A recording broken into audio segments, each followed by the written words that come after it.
നമസ്കാരം. പിണറായി വിജയന്റെ ഭരണകാലത്ത് പെൺപിടിയന്മാർക്കും ബലാത്സംഗ വീരന്മാർക്കും പീഡന വീരന്മാർക്കും പ്രത്യേക സ്ഥാനങ്ങൾ നൽകും. അങ്ങനെ സ്ഥാനങ്ങൾ നൽകി ബഹുമാനിക്കുന്ന പിണറായി വിജയൻ ഏറ്റവും വലിയ സ്ഥാനം കൊടുത്തിട്ടുള്ളത് അദ്ദേഹത്തിൻ്റെ പൊളിറ്റിക്കൽ സെക്രട്ടറി പി ശശിക്കാണ്. മുമ്പ് കണ്ണൂർ ജില്ലാ സെക്രട്ടറി ആയിരിക്കെ ഒരു MLA മകളെ കയറിപ്പിടിച്ച് അതേ പാർട്ടി ഓഫീസിൽ കണ്ണൂർ ജില്ലാ സെക്രട്ടറി ആയിരിക്കുന്ന സന്ദർഭത്തിൽ ആ പാർട്ടി ഓഫീസിൽ വെച്ച് കണ്ണൂർ ജില്ലാ ഓഫീസിൽ വെച്ചിട്ടാണ് കയറി പിടിച്ചത്. അതിനുശേഷം അന്വേഷണ കമ്മീഷൻ പ്രകാരം അദ്ദേഹത്തെ പുറത്താക്കി പാർട്ടിയിൽ നിന്ന്. എന്നാൽ വളഞ്ഞ വഴി കൂടെ പിണറായി വിജയൻ അദ്ദേഹത്തെ തിരിച്ചെടുത്തു. എന്നാൽ ഇന്നേ വരെ അന്വേഷണ കമ്മീഷൻ റിപ്പോർട്ട് വിരുദ്ധമായിട്ട് അദ്ദേഹം സത്യവാനാണ്, അദ്ദേഹം കുറ്റക്കാരനല്ല എന്ന് പറയുന്ന റിപ്പോർട്ട് ഇതുവരെ വന്നിട്ടില്ല. എന്നാൽ വളഞ്ഞ വഴി കൂടെ അദ്ദേഹത്തെ തിരിച്ചെടുത്ത് വീണ്ടും പൊളിറ്റിക്കൽ സെക്രട്ടറി ആക്കി. അതേ മുമ്പ് EK നായനാരുടെ പൊളിറ്റിക്കൽ സെക്രട്ടറി ആയിരിക്കുന്ന കാലഘട്ടത്തിലാണ് അദ്ദേഹത്തിൻ്റെ ഓഫീസ് കേന്ദ്രീകരിച്ച് നടത്തിയ പെൺവേട്ടകൾ, അതായത് ഓഫീസിനെ മാഫിയ വ്യഭിചാര കേന്ദ്രമായി മാറ്റി മുഖ്യമന്ത്രിയുടെ ഓഫീസിനന്ന്. അതിൻ്റെ ഏറ്റവും തെളിവായിരുന്നു അദ്ദേഹം ഉന്നത പോലീസ് ഉദ്യോഗസ്ഥകളെ അടക്കം തൻ്റെ വരുതിയിലാക്കി അവിടെ വെച്ചിട്ടാണ് അദ്ദേഹം വ്യഭിചാരം നടത്തിയിട്ടുള്ളതിൻ്റെ തെളിവുകൾ ക്രൈമിൻ്റെ കൈവശം കിട്ടിയത്. ആ തെളിവുകളാണ്, കാസറ്റുകളാണ് പിന്നീട് എന്നെ കള്ളക്കേസിൽ കുടുക്കി അർദ്ധരാത്രി 1 മണിക്ക് അടിയന്തരാവസ്ഥയുടെ ഭീകര നാളുകളെ ലജ്ജിക്കും വിധം കടത്തിക്കൊണ്ടുപോയത്. അതൊരു വക. രണ്ടാമതൊരു വക എന്ന് പറയുന്നത് പിണറായി വിജയനെ ഭരണത്തിൽ കൊണ്ടുവരാൻ സഹായിച്ചിട്ടുള്ള ഒരാളാണ് KB ഗണേഷ് കുമാർ. സരിതാ നായരിലൂടെ ഒരു കുട്ടി ഉണ്ടാവുകയും സരിതാ നായരെ ഉപയോഗിച്ച് ഉമ്മൻചാണ്ടിക്കെതിരെ കള്ളപ്പരാതി ഉണ്ടാക്കി പിണറായി വിജയനുമായി ഗൂഢാലോചന നടത്തിയിട്ടാണ് ഉമ്മൻചാണ്ടിയെ വീഴ്ത്തുന്നത്. ഈ സരിതാ നായർക്ക് ഒരു കുട്ടി ഉണ്ടെന്നുള്ളതിൻ്റെ പേരിലും അതേപോലെ ഇങ്ങനെ ബന്ധമുള്ളതിൻ്റെ പേരിലുമാണ് യാമിനി തങ്കച്ചി അവസാനം അവിടെ നിന്ന് ഇറങ്ങി പോകേണ്ടി വന്നത്. എന്നാൽ യാമിനി തങ്കച്ചി പോയാൽ എനിക്ക് പ്രശ്നമല്ല, എൻ്റെ വിഷയം ഇതൊക്കെ തന്നെയാണ്, ഞാൻ അതിങ്ങനെ തുടരുമെന്നുള്ളത് ആണ് അദ്ദേഹം പ്രഖ്യാപിച്ചിട്ടുള്ളത്. അതിൻ്റെ ഭാഗമായിട്ട് തൃപ്പൂണിത്തുറയിലും അദ്ദേഹത്തിന് ഒരു കുട്ടിയുണ്ട്, അതേപോലെ തിരുവനന്തപുരത്തും ഒരു കുട്ടിയുണ്ട് എന്നുള്ള വാർത്തകൾ നേരത്തെ ക്രൈം തന്നെ പുറത്തുവിട്ടുള്ളതാണ്.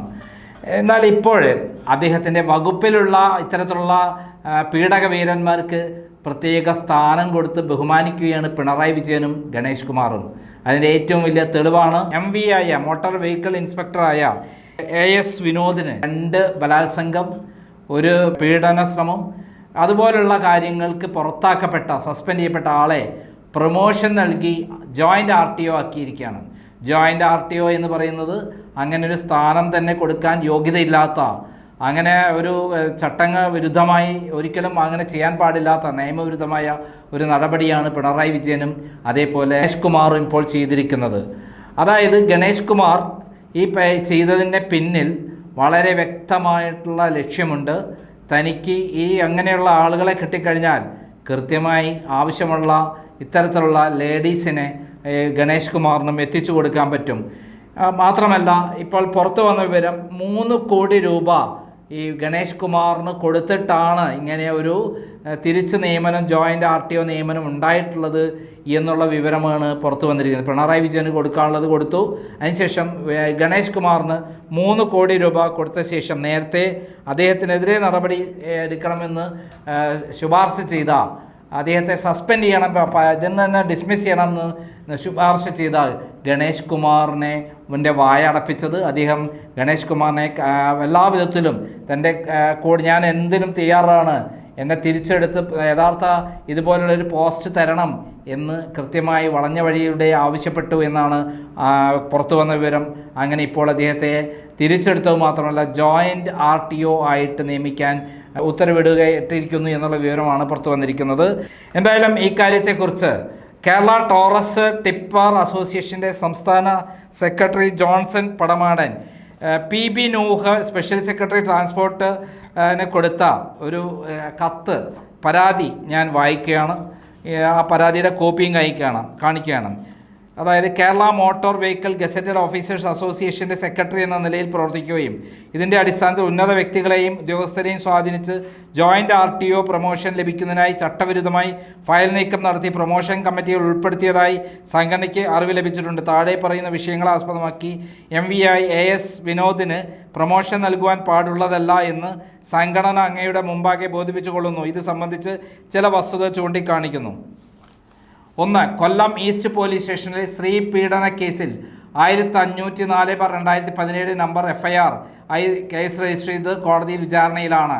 ആയതിനുശേഷം പത്തനാപുരം പോലീസ് സമാന കുറ്റത്തിന് 904/2022 നമ്പറായി FIR ആയി കേസ് രജിസ്റ്റർ ചെയ്യുകയും പ്രസ്തുത കേസിൽ റിമാൻഡിൽ ജയിലിൽ കിടക്കുകയും ചെയ്തിട്ടുണ്ടായിട്ടുണ്ട്. ഡ്രൈവിംഗ് ടെസ്റ്റിന് വന്ന യുവതിയോട് അപമര്യാദയായി പെരുമാറി എന്ന പരാതിയിൽ 30/3/2017 സർവീസിൽ നിന്ന് സസ്പെൻഡ് ചെയ്തിട്ടുണ്ട്. പ്രസ്തുത സസ്പെൻഷൻ്റെ ഓർഡറിൽ പകർപ്പ് ഉള്ളടക്കം ചെയ്യുന്നു. 6/5/2019 Wayanad Leo metro cardiac centre മേധാവി ആംബുലൻസിന് ഫിറ്റ്നസ് നൽകാതിരുന്നത് സംബന്ധിച്ച് കുറ്റാരോപിത പത്രിക നൽകിയിട്ടുണ്ട്. കുറ്റാരോപിത പത്രിക ഉള്ളടക്കം ചെയ്യുന്നു.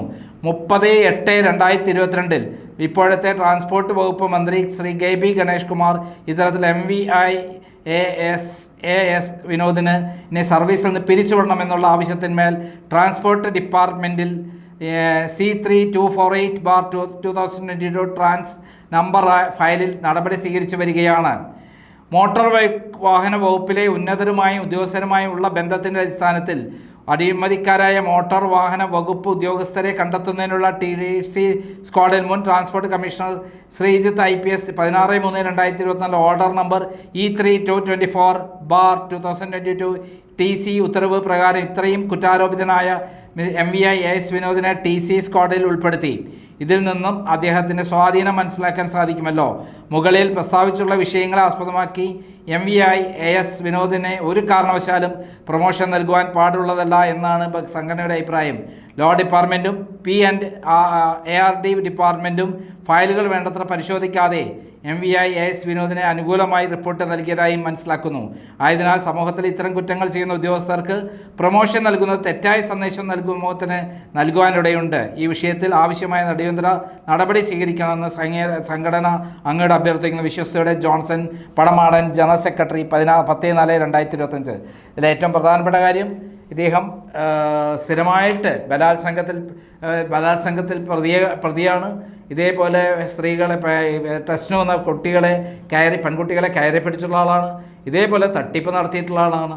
അങ്ങനെ ഒരാളെ നിയമിക്കണമെങ്കിൽ കൃത്യമായി ഇങ്ങനെ 3 കോടി രൂപ കൊടുത്തു എന്ന് പറയുന്നൊരു കാര്യവും അതേപോലെ ഇഷ്ടം പോലെ ഇത്തരത്തിലുള്ള പെൺകുട്ടികളെ എത്തിച്ചെടുക്കാൻ അദ്ദേഹം റെഡിയാണെന്നുള്ള കാര്യവും മുന്നിലുള്ളപ്പോൾ നമ്മളത് നിഷേധിക്കാൻ അല്ല എന്ന് പറയാൻ പറ്റുമോ? ഇത്തരം വാർത്തകൾ വരുമ്പോൾ അദ്ദേഹത്തെക്കുറിച്ച് ഗണേശനുമായി ധാരണയായെന്നും 3 കോടി രൂപ അദ്ദേഹത്തിന് കൊടുത്തുവെന്നും കൂടാതെ ഇഷ്ടപ്പെട്ട പെൺകുട്ടികൾ ഏതാണോ എത്തിച്ചു കൊടുക്കാൻ അദ്ദേഹം തയ്യാറാണെന്നുമുള്ള ചില വാർത്തകൾ വരുമ്പോൾ നമ്മൾ എങ്ങനെ അല്ല എന്ന് പറയാൻ പറ്റും? അല്ലെങ്കിൽ ഗണേഷ് കുമാർ അങ്ങനെയായിരിക്കണം, അല്ലെങ്കിൽ പിണറായി വിജയൻ ഇത്ര അഴിമതിക്കാരനല്ല എന്ന് വരണം. പിണറായി വിജയൻ 3 കോടിയാണോ 5 കോടിയാണോ മേടിച്ചത് നമുക്കറിയില്ല. അന്നേരം ഒരു താലൂക്കിൽ RTO ആയിട്ട് വരുമ്പോൾ എത്ര കോടികൾ ഉണ്ടാക്കും ഇദ്ദേഹം? മാത്രമല്ല ഇത്തരത്തിലുള്ള RTO ആയിട്ട് ഇത്തരം ആളുകളെ, കുറ്റാരോപിതരായ ആളുകളെ നിയമിക്കാൻ പാടില്ല എന്ന് ചട്ടമുണ്ട്.